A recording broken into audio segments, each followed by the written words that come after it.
جن لوگوں میں یہ شرائط پائی جاتی ہیں حج بیت اللہ کی استطاعت ہے، اس کے باوجود حج پہ نہیں جاتے،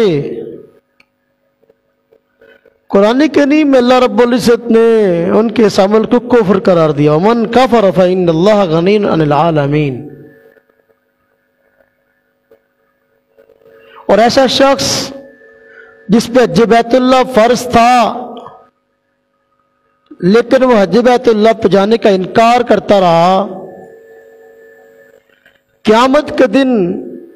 اس کی پیشانی پہ کافر لکھا ہوا ہوگا، اس حال میں آئے گا۔ حضرت عبداللہ بن عمر رضی اللہ تعالی عنہما سے منقول ہے، فرماتے ہیں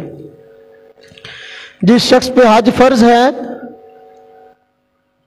لیکن اس کے باوجود وہ حج پہ نہیں جاتا،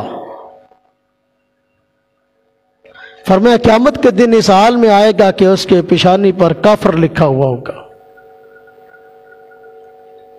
حضور نبی پاک صلی اللہ علیہ وسلم کا فرمان ہے کہ جس شخص پر حج فرض ہو گیا، اس کے پاس استطاعت ہے، سفر کی اخراجات ہیں، ساری چیزیں ہیں اس کے پاس، اس کو کسی قسم کی کوئی رکاوٹ نہیں ہے، کوئی عذر نہیں ہے، لیکن اس کے باوجود وہ حج بیت اللہ کے لیے نہیں جاتا، فرمایا اللہ تبارک و تعالیٰ کی ذات اس سے بے پرواہ ہے، یا اللہ رب اس سے اپنی رحمت کا ہاتھ اٹھا لیتے ہیں۔ اللہ پاک کو اس کے اس بات کوئی پرواہ نہیں کہ وہ یہودی ہو کے مرتا ہے یا عیسائی ہو کے مرتا ہے۔ یعنی حج بیت اللہ کو استطاعت کے باوجود نہ کرنا بہت بڑی گمراہی ہے،